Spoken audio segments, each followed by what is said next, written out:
नमस्कार विद्यार्थियों, मैं दिन पारिक स्वागत करता हूं आपका जीके बाय डी के चैनल पर। विद्यार्थियों, आज हम पढ़ेंगे जॉन लॉक के प्राकृतिक अधिकार। और प्राकृतिक अधिकारों के बारे में सबसे फेमस व्यक्ति अगर कोई रहा है ना, तो वो जॉन लॉक ही रहा है। उसने 3 अधिकार, जो प्राकृतिक अधिकार हैं, जीवन, संपत्ति, स्वतंत्रता के अधिकार, उनको बड़े ही शानदार तरीके से एक्सप्लेन किया और इतनी जबरदस्त तरीके से लोगों के सामने रखा कि अमेरिकी संविधान के जो रचयिता थे, ठीक है, उन लोगों ने, मेडिसन जैसे लोगों ने तो इन्हें पूरी तरह से जैसे आत्मसात कर लिया हो, ऐसे अपना लिया। और अमेरिकी संविधान, फ्रांस का संविधान, ये बहुत सी चीजें वो जॉन लॉक के सिद्धांतों पे काम करती हुई दिखाई देती हैं। और निश्चित रूप से अमेरिका का संविधान तो विशेष रूप से उस पर जुड़ा हुआ दिखता है क्या ये प्राकृतिक अधिकार सिद्धांत? तो सबसे पहले बात करें जॉन लॉक के अधिकारों के सिद्धांत का। निश्चित रूप से जन्मदाता है जॉन लॉक को, अधिकारों के सिद्धांत का जन्मदाता कहा जाता है। बात अपन ने कल ही पढ़ ली थी। प्राकृतिक अधिकारों का सिद्धांत का जन्मदाता है वो।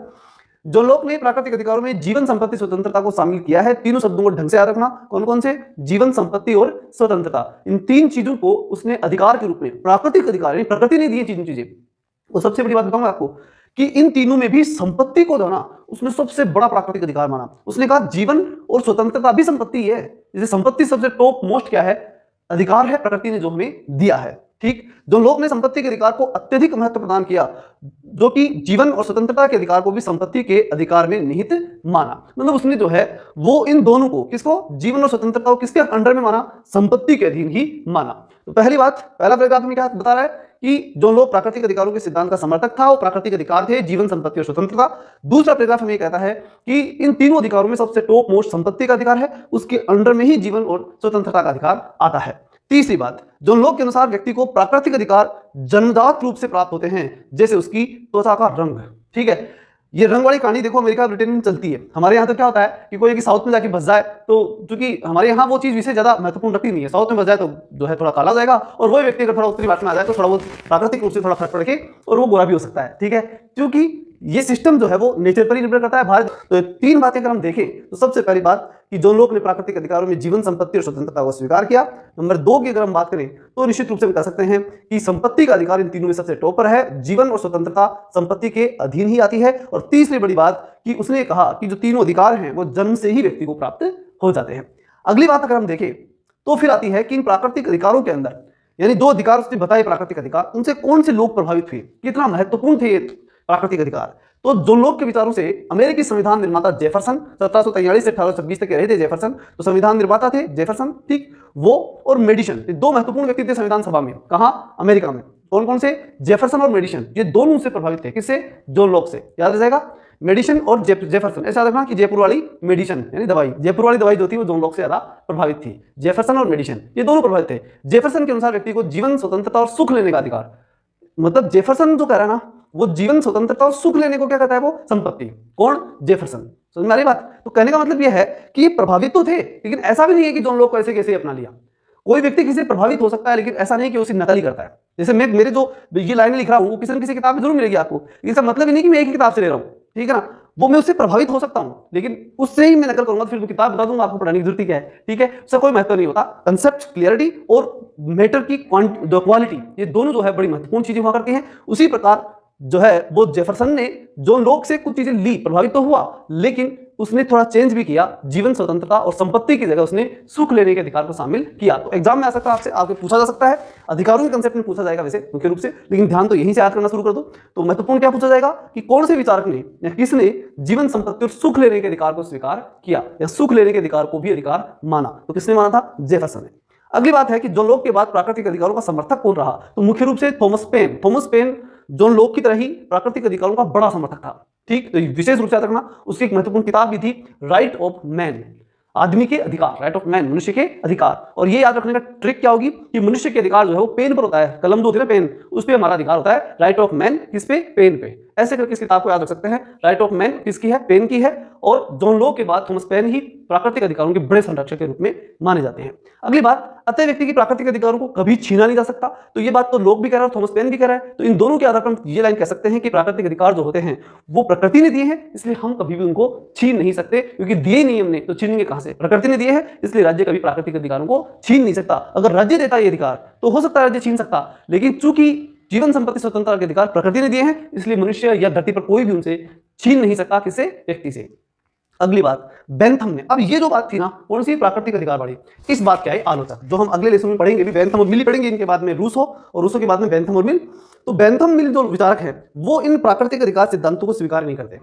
ये संविधावादियों को स्वीकार नहीं करते मुख्य रूप से, तो ठीक है। लेकिन अगर हम देखें विशेष रूप से तो जॉन लॉक के तो ये बड़े आलोचक थे। कौन? बेंथम। बेंथम ने जॉन लॉक के प्राकृतिक अधिकारों की आलोचना करते हुए कहा था कि प्राकृतिक अधिकार बकवास है, और ये फर्स्ट ग्रेड में आया हुआ एग्जाम में प्रश्न है, ठीक है। किस विचारक ने प्राकृतिक अधिकारों को बकवास कहा था? ठीक है, वो बकवास किसने कहा था? बेंथम। वैसे बेंथम वैसे बकवास, ऐसे याद रख लेना। बकवास किसने कहा? बेंथम ने। प्राकृतिक अधिकारों को बकवास बेंथम ने कहा, और जॉन लॉक जो है, जॉन लॉक ने प्राकृतिक अधिकारों का बड़ा समर्थन किया था। कहने का मतलब अगर आपसे सीधा ये भी कहा जाए, अगर मैं एक सीधी लैंग्वेज में कहूं कि बेंथम जॉन लॉक के अधिकारों के विचार से समर्थित नहीं था, या कह सकते हैं कि उसके प्राकृतिक अधिकारों का समर्थक नहीं था, उसका विरोधी था। विरोधी, स्पष्ट रूप से हम कह सकते हैं विरोधी था। बेंथम के अनुसार राज्य सरकार से पहले अधिकारों की कल्पना अतार्किक है। अब वो बेंथम किस आधार पर कह रहा है कि अधिकार प्राकृतिक अधिकार नहीं होते? वो किस, भाई बेंथम अगर लोक की आलोचना कर रहा है तो कोई ना कोई आधार होगा, तो आधार बता रहा है क्या कि भैया राज्य और सरकार के बिना अधिकार नहीं होते, और राज्य और सरकार के बिना अधिकार नहीं होते तो निश्चित रूप से प्रकृति अधिकार दे ही नहीं सकती। अगर अधिकार नाम की कोई चीज हो सकती है तो राज्य और सरकार के अधीन ही हो सकती है, राज्य और सरकार ही दे सकते हैं। अगर राज्य और सरकार नहीं तो अधिकार नाम की चीज पैदा ही नहीं हो सकती, क्योंकि देने वाले कौन है? राज्य और सरकार। उसकी रक्षा करने वाले भी कौन है? राज्य सरकार। इसलिए जो है वो बेंथम इसकी आलोचना इस आधार पर करता है। किस आधार पर? कि राज्य और सरकार से पहले अधिकारों की कल्पना करना अतार्किक है, तर्क सही नहीं है। कौन सा? कि राज्य से पहले क्या था? अधिकार। ठीक है, लेकिन लोग तो कहता है ये तीन तो थे भैया। और ये देखो थोड़ा सा अगर हम देखें ना गौर से, तो देखो जीवन का अधिकार, जीवन किसने दिया? प्रकृति ने। अब जब प्रकृति ने वो चीज दी है आपको, तो वो उस प्रकृति द्वारा जिए गए जीवन को अगर हम देखें तो प्रकृति ही ले सकती है। अब अगर कोई व्यक्ति लेता है तो वो गलत ले रहा है। अगर हमें कोई मार रहा है प्राकृतिक अवस्था में भी तो वो गलती मार रहा है। बाकी प्रकृति ने पैदा किया है तो प्रकृति का ही अधिकार है जीवन हमारा लेना। स्वतंत्रता, मनुष्य जो भी जीव होते हैं सबको, जीवों को स्वतंत्र विचरण करने की स्वतंत्रता प्रकृति देती है। तो जीवन स्वतंत्रता और संपत्ति की बात अलग हो सकती है, वो कुछ हद तक हम बात करें तो बेंथम की तरफ जा सकती है। लेकिन विचारकों के अलग अलग विचार होते हैं, और उनके सबके विचार, किसी भी विचारक के विचार पूर्ण नहीं हो सकते। जैसे ही कोई व्यक्ति पूर्ण नहीं हो सकता, कल अगर ये कहो कि मेरे पढ़ाई में सारे प्रश्न पढ़ता है, संभव ही नहीं है भाई साहब। क्यों? क्योंकि पूर्ण कोई हो ही नहीं सकता, पूर्ण कोई नहीं हो सकता, और पूर्ण जो है वो कल्पना लोक में ही संभव है, वास्तविक जीवन में संभव है नहीं। तो इन सभी आधारों पर अगर कहें तो न बेंथम पूर्ण था न जॉन लॉक पूर्ण था। जॉन लॉक की आलोचना बेंथम ने अपने दृष्टिकोण से की, और लॉक ने अपने विचार अपने दृष्टिकोण से दिए। अगली बात, लॉक के प्राकृतिक अधिकारों की आलोचना एडमंड बर्क और रूसो ने भी की। ये बड़ी महत्वपूर्ण बात है। क्या कह रहा है ये? लॉक के प्राकृतिक अधिकारों की आलोचना, जॉन लॉक के जो प्राकृतिक अधिकार जो उसने बताया, उनकी आलोचना बेंथम ने नहीं की, फिर और किसने की? बर्क और रूसो ने भी इसकी आलोचना की। रूसो अगला विचारक है बेंथम इसके बाद जॉन लॉक के बाद तो अगला विचारक आएगा ना, तो पिछले की आलोचना करता है ज्यादातर की स्थिति यही है। तो हॉब्स, लॉक, रूसो। तो लॉक की आलोचना कौन करेगा? रूसो। लॉक के प्राकृतिक अधिकार की आलोचना किसने कर दी? रूसो ने। एक तो वो गया, याद रह जाएगा। दूसरा बेंथम, आपको याद हो गया होगा। और वैसे बेंथम तो वैसे बर्क भी साथ में ही याद रख लेना, कोई दिक्कत नहीं। और वैसे बेंथम के साथ बकवास भी याद रखना बेंथम की, ठीक है ना। बेंथम ने प्राकृतिक अधिकारों क्या कहा था? बकवास कहा था। अगली बात, अब बात आती है संपत्ति के संबंध में, कि जॉन लॉक ने संपत्ति के संबंधित क्या विचार दिए थे। तो मैकफरसन के अनुसार, बड़ा महत्वपूर्ण विचारक है मैकफरसन के अनुसार जॉन लॉक द्वारा राज्य व सरकार के निर्माण का मूल उद्देश्य संपत्ति के सिद्धांत को औचित्य प्रदान करना। बड़ी महत्वपूर्ण लाइन है, ध्यान से समझना क्या है। मैकफरसन नामक एक विचारक, वो क्या कर रहा है? किसके बारे में? जॉन लॉक के बारे में। ध्यान से सुनना, राज्य व सरकार के निर्माण का मूल उद्देश्य, ये बात जॉन लॉक नहीं कर रहा है, ये जॉन लॉक के बारे में मैकफरसन कह रहा है। ठीक, क्या कि राज्य और सरकार के निर्माण का मूल उद्देश्य संपत्ति के सिद्धांत को औचित्य प्रदान करना था। मतलब ये कि मैकफरसन ये कह रहा है कि भाई जॉन लॉक ने जो भी राज्य के बारे में, सरकार के बारे में, राज्य की उत्पत्ति के बारे में, समझौता सिद्धांत, जो कुछ उसने राजनीतिक विचार दिए, किसने? जॉन लॉक ने। उनका सबका ही मूल उद्देश्य जो था ना, वो था संपत्ति के अधिकार को सही सिद्ध करना। मतलब ऐसा समझो कि जो मैकफरसन ये कह रहा है कि भैया जॉन लॉक के पास पैसे थे खूब सारे, और वो जॉन लॉक अपने पैसों को बचाने के लिए बात कर रहा है कि भैया संपत्ति का अधिकार होता है, छीन मत लेना।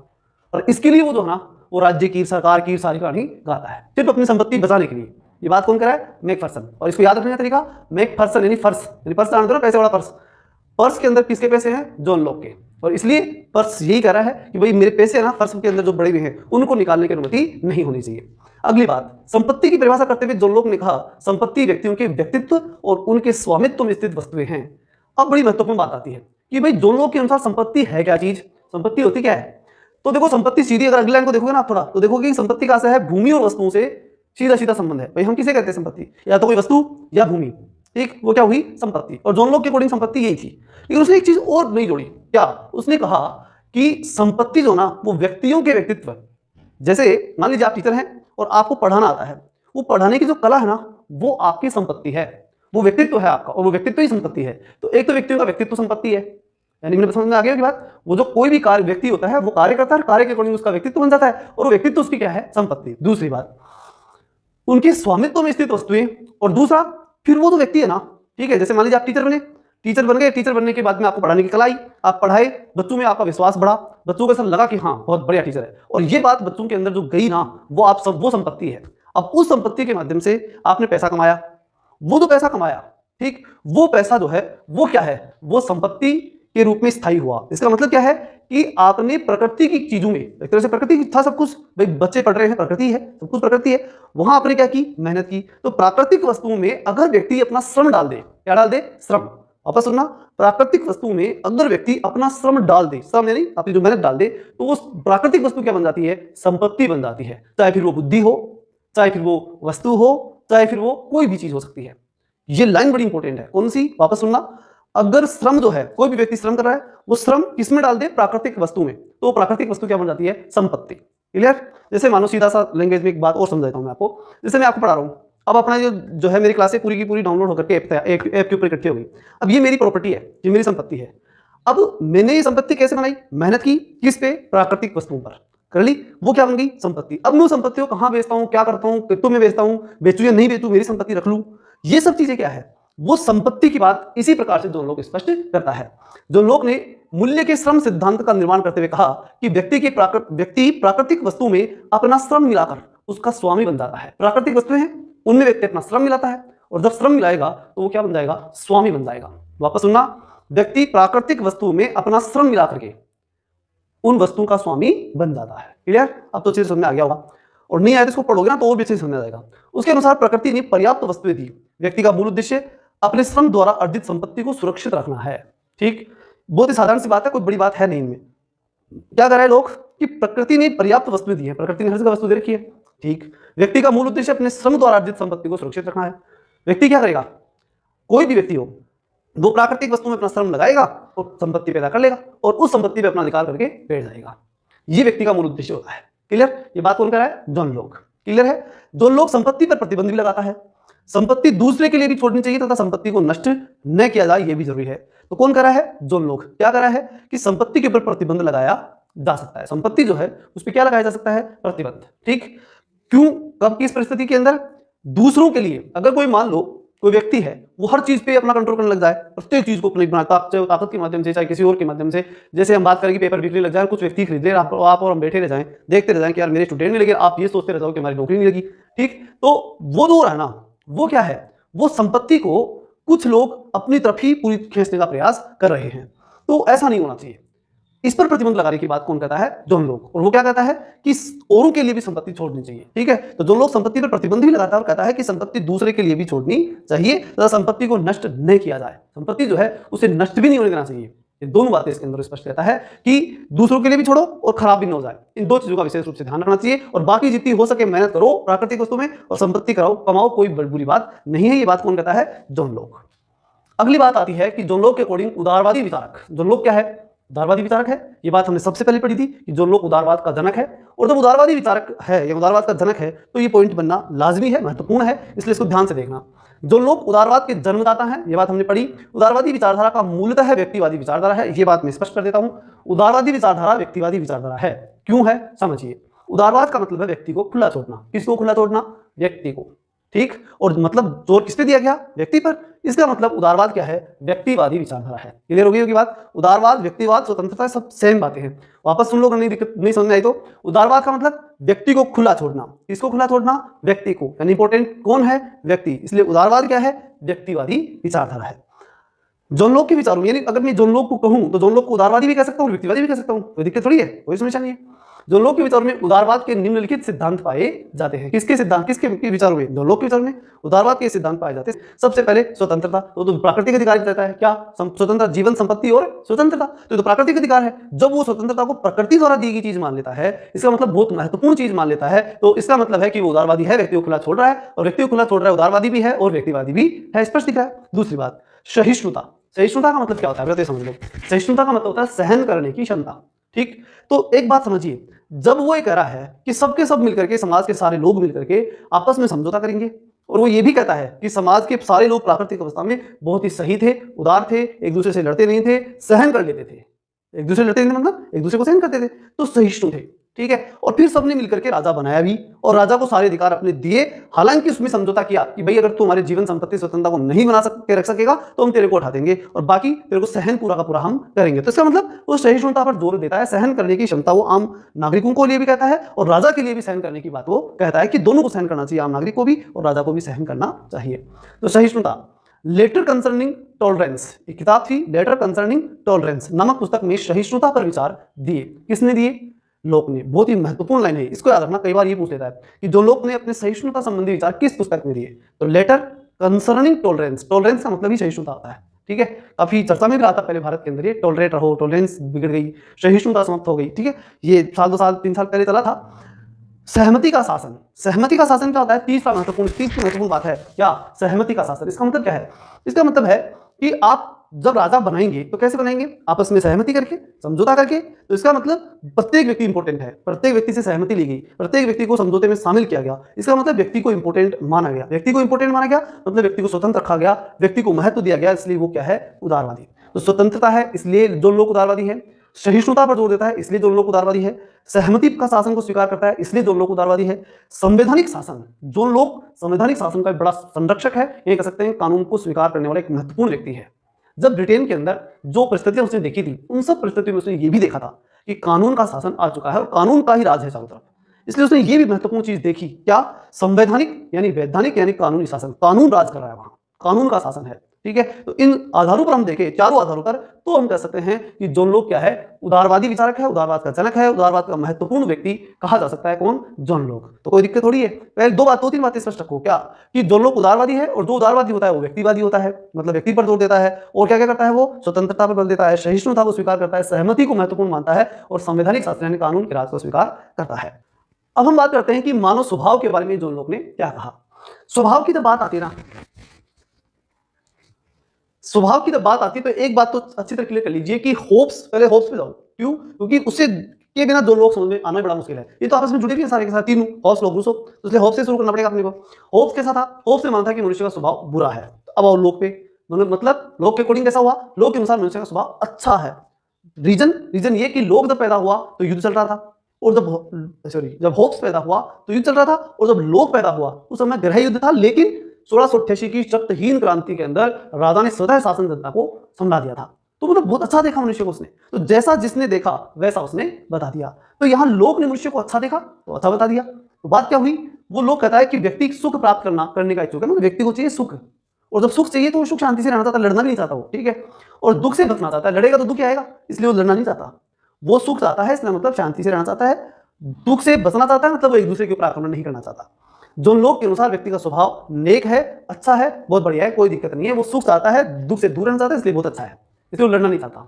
अगली बात, व्यक्ति को जन्म से ही प्राकृतिक अधिकार प्राप्त है। व्यक्ति को क्या प्राप्त है? जन्म से ही प्राकृतिक अधिकार। ये बात तो हम बार बार कर चुके हैं, जीवन संपत्ति स्वतंत्रता के जन्म से अधिकार प्राप्त है। और जन्म से अधिकार प्राप्त है मतलब कि मनुष्य का स्वभाव जो है वो अधिकारों से युक्त है, मतलब वो अपने अधिकारों को आसानी से उपयोग कर पा रहा है, ऐसा उसका स्वभाव है, अच्छा स्वभाव है, सारे अधिकार रखता है, बढ़िया जीवन, उसका कोई दिक्कत नहीं, प्राकृतिक अवस्था बिल्कुल बुरी नहीं है। प्राकृतिक अधिकारों में जो लोग ने संपत्ति को सबसे बड़ा अधिकार माना था, ये हम पढ़ चुके हैं। तो महत्वपूर्ण रूप से इस पैराग्राफ में हमने क्या जाना कि मनुष्य का स्वभाव अच्छा है, नेक है, अच्छा है। और क्यों है? क्योंकि मनुष्य सुख प्राप्त करना चाहता है और दुख से दूर रहना चाहता है, इसलिए है। अगली बात, नेक्स्ट पॉइंट आता है अपना, प्राकृतिक अवस्था उसने कैसी बताई। जो लोग के अकॉर्डिंग प्राकृतिक अवस्था मनुष्य कैसा था, जैसे होब्स के अकॉर्डिंग प्राकृतिक अवस्था मनुष्य एक दूसरे को मार रहा था, ठीक। मत्स्यनाय की अवस्था थी, बड़ी मछली छोटी मछली को निकल रही थी, कमजोर व्यक्ति मारा जा रहा था, ताकतवर हर किसी को मार रहा था, एकदम अशांत अवस्था थी, ठीक है, अराजक अवस्था थी, ये अवस्था बताई उसने, क्षणभंगुर, वो सारी चीजें थी। लेकिन जब हम बात करते हैं जॉन लोक की, तो निश्चित रूप से जॉन लोक ने मनुष्य को अच्छा बताया। तो आप कल्पना करके देख लो कि इसका मतलब प्राकृतिक अवस्था भी क्या है? अच्छी है, बेस्ट ही होगी, उसके अंदर इस प्रकार की हिंसात्मक गतिविधियां तो नहीं होनी। तो ये बात वो कहता है जॉन लोक ने किताब लिखी, कौन सी? ऐसे on the law of nature. Law यानी नियम, ऑफ नेचर, प्रकृति का नियम, और उसके ऊपर उसने क्या लिखा? एक निबंध लिखा, मतलब प्रकृति के नियमों के ऊपर उसने निबंध लिखा। और प्रकृति के नियम यानी प्राकृतिक अधिकारों के ऊपर एक तरह से। अब उन प्रकृति के नियमों के ऊपर जब उसने निबंध लिखा तब उसने क्या बताया? लोग के अनुसार प्राकृतिक अवस्था एवं युद्ध की अवस्था में अंतर होता है। इस किताब में उसने एक महत्वपूर्ण बात बताई। क्या बताई? कि भाई प्राकृतिक अवस्था अलग चीज है और युद्ध की अवस्था अलग चीज है। आप प्राकृतिक अवस्था को युद्ध की अवस्था घोषित मत करो, जैसे जॉन लोक ने जैसे कि होब्स ने घोषित कर दिया था, ऐसा मत करो। आप उन दोनों को अलग रखो। युद्ध की अवस्था कभी भी हो सकती है, वो कोई प्राकृतिक अवस्था का इंतजार नहीं करती, ठीक है। तो इसलिए वो दोनों को अवस्थाओं को अलग अलग मानता है। अगली लाइन आती है, जॉन लॉक की प्राकृतिक अवस्था पूर्व राजनीतिक है, पूर्व सामाजिक नहीं। बहुत ही महत्वपूर्ण लाइन है। पूर्व राजनीतिक अवस्था बता रहा है वो, सामाजिक भाई ऐसा नहीं है कि समाज नहीं था, प्राकृतिक अवस्था में समाज तो था, वो ऐसे कह रहा है, बस राजनीति नहीं थी और वो हमने समझौते के माध्यम से पैदा कर ली। वो ऐसे कहता है, कहने का मतलब वो कहता है कि दिक्कत कोई थी नहीं, समाज तो था, प्राकृतिक अवस्था में समाज तो था, पूर्व सामाजिक अवस्था नहीं है प्राकृतिक अवस्था। ध्यान रखना, लोक के अनुसार सामाजिक व्यवस्था पहले से मौजूद थी, सिर्फ राजनीतिक व्यवस्था नहीं थी। कैसे थी सामाजिक व्यवस्था? कैसे कह सकते हैं हम कि उस प्राकृतिक अवस्था में समाज था? तो बात इसलिए कह सकते हैं हम कि जॉन लॉक ये कहता है कि ऐसा कोई कारण पैदा नहीं हुआ जैसे होप्स के अंदर पैदा हुआ था कि एक व्यक्ति दूसरे को मार रहा था और मरने से बचने के लिए सब इकट्ठे हुए थे। वो कहता है ऐसा नहीं था, प्राकृतिक अवस्था में सब व्यक्ति अच्छे थे, सब बढ़िया थे, कोई दिक्कत नहीं थी, एक समाज के रूप में ही रह रहे थे।